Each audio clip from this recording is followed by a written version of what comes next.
Assalamualaikum warahmatullahi wabarakatuh. Perkenalkan, nama saya Leni Anggraini dengan NIM 21903001009.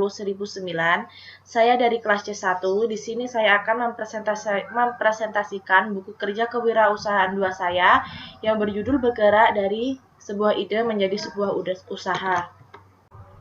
Untuk buku kewirausahaan yang pertama yaitu buku ke-10, yaitu identifikasi akses pembiayaan atau modal usaha baru. Untuk unit usahanya sendiri yaitu perdagangan perorangan. Untuk produk atau jasanya yaitu franchise story.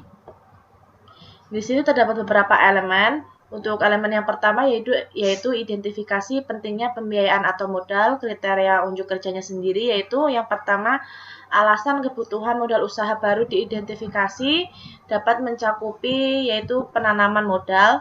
Selanjutnya kriteria unjuk kerja, sumber-sumber modal personal diidentifikasi. Di sini saya mencakupi dana pribadi pendiri dan sumber bootstrapping, yaitu menemukan cara untuk menghindari kebutuhan pembiayaan atau pendanaan eksternal melalui kreativitas, kecerdikan, penghematan, pemotongan biaya, atau cara apapun yang diperlukan. Selanjutnya yaitu kriteria unjuk kerja yang ketiga, potensi peningkatan pendana dipersiapkan, yaitu dapat mencakupi equity capital atau penyertaan modal. Selanjutnya yaitu kriteria unjuk kerja yang kedua, yaitu identifikasi sumber-sumber pembiayaan ekuitas. Untuk variabelnya yaitu business angels diidentifikasi. Di sini mempunyai karakteristik mereka berinvestasi sesuai dengan kelayakan proyek dengan harapan keuntungan di masa depan. Selanjutnya yaitu tujuan utama mereka adalah untuk menerima pengembalian investasi mereka. Selanjutnya yaitu ada jenis venture capital diidentifikasi.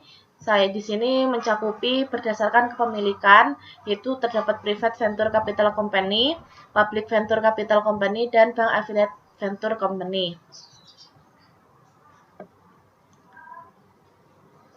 Selanjutnya yaitu kriteria unjuk kerja initial public offering diidentifikasi atau IPO dapat memberikan manfaat yaitu mengatasi kendala pinjaman dan monitoring. Selanjutnya yang ketiga yaitu identifikasi pembiayaan pinjaman.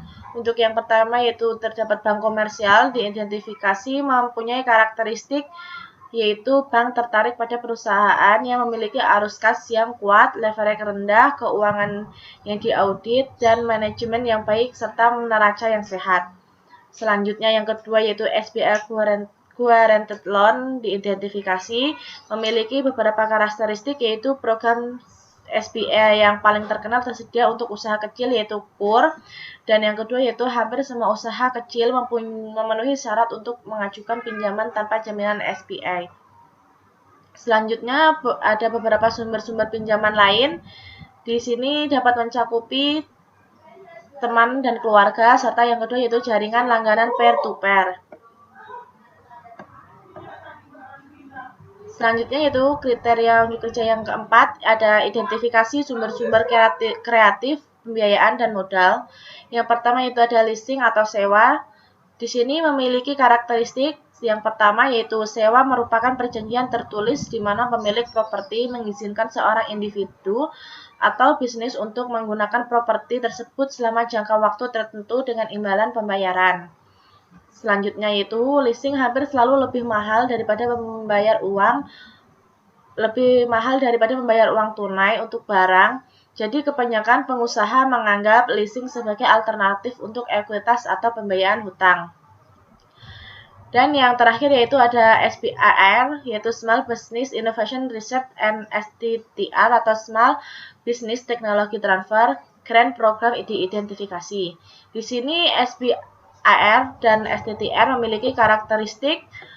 SBIR adalah program 3 fase yang berarti bahwa perusahaan yang memenuhi syarat memiliki potensi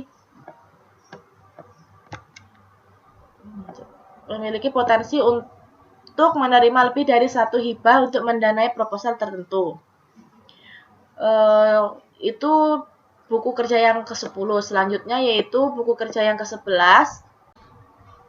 Selanjutnya yaitu buku kerja yang ke-11, yaitu dapat judul Identifikasi dan Evaluasi Peluang Pemasaran. Untuk unit usahanya sendiri yaitu perdagangan perseorangan. Untuk produk atau jasanya sendiri yang saya pilih yaitu franchise story. Terdapat 3 langkah. Untuk langkah yang pertama yaitu identifikasi peluang pemasaran. Kriteria kinerja yang pertama yaitu informasi tentang kebutuhan pasar dan jenis pemasaran. Hal ini dianalisa untuk mengidentifikasi peluang pemasaran. Untuk hasil rekamannya yaitu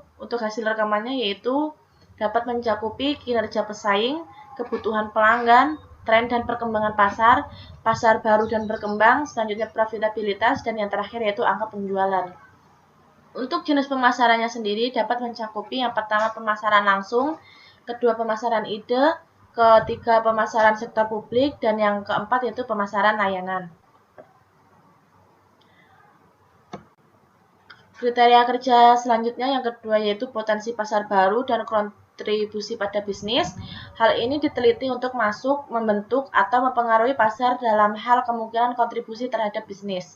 Potensi baru ini dapat mencakupi yang saya pilih, yang pertama ada e-commerce, dan yang kedua segmen pasar yang saat ini tidak ditembus. Untuk kontribusi pada bisnis sendiri dapat mencakupi yang pertama berpengaruh pada volume penjualan, dan yang kedua profitabilitas.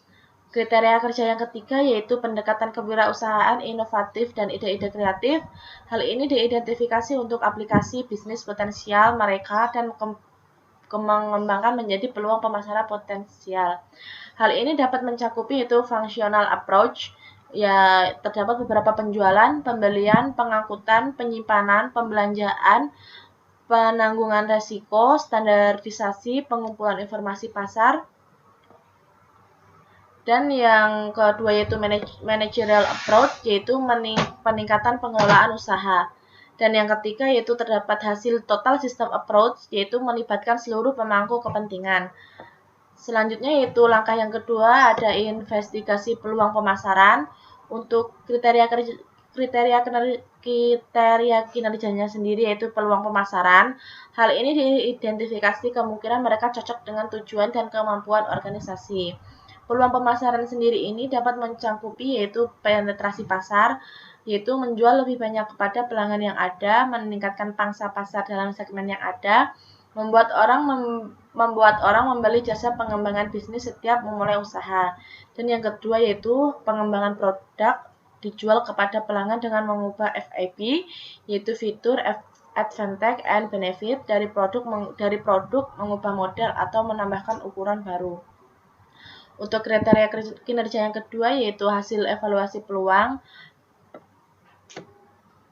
Hal ini diidentifikasi untuk menentukan dampaknya pada basis bisnis dan pelanggan saat ini. Untuk hasilnya sendiri yaitu hasil evaluasi peluang dapat mencakupi yang pertama desain fungsional dari produk dan daya tarik penampilannya, dan yang kedua yaitu kemudahan dan biaya pemeliharaan yang rendah. Untuk kriteria kinerja yang ketiga yaitu ada kelayakan finansial dari setiap peluang pemasaran. Hal ini dinilai berdasarkan faktor eksternal, biaya, manfaat, resiko, dan peluang.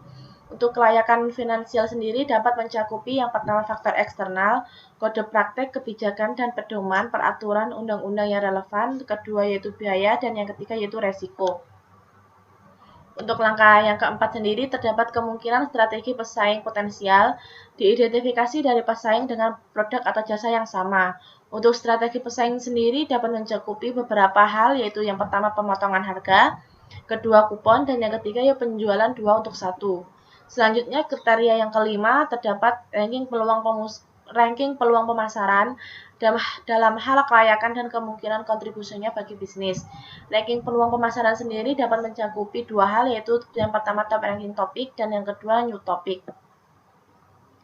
Selanjutnya langkah yang terakhir yaitu langkah ketiga terdapat evaluasi perubahan yang diperlukan untuk operasi bisnis saat ini. Untuk kriteria kerjanya sendiri yaitu terdapat perubahan yang diperlukan untuk operasi saat ini untuk mengambil keuntungan dari peluang pemasaran yang layak. Perubahan yang diperlukan sendiri dapat mencakup beberapa hal. Yang pertama yaitu perencanaan proyek pemasaran, kedua manajemen proses kreatif end-to-end, ketiga infrastruktur teknologi pemasaran, keempat yaitu data pemasaran dan analisis, kelima kepatuhan dan risiko merek. Untuk kriteria kerja yang kedua yaitu perubahan organisasi. yaitu untuk layanan basis pelanggan yang meningkat atau berbeda termasuk penyediaan untuk kualitas layanan berkelanjutan kepada pelanggan yang sudah ada. Untuk hasil perubahan organisasi sendiri dapat mencakupi yang pertama itu struktur fungsional organisasi. Dan yang kriteria yang ketiga yaitu perkirakan kebutuhan sumber daya untuk operasi yang diubah.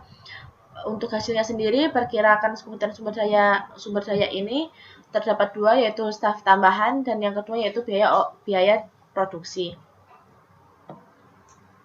Untuk kriteria yang keempat, yaitu komunikasi kelayakan, membuat perubahan pada operasi saat ini kepada pemangku kepentingan utama. Untuk hasilnya sendiri, komunikasi kelayakan terdapat 4, yaitu yang pertama staf keuangan, kedua staf sumber daya manusia, ketiga tenaga pemasaran, dan yang keempat staf produksi. Dan yang terakhir di sini terdapat kriteria kerja dokumentasi peluang pemasaran yang baru, diidentifikasi dan perubahan yang diperlukan.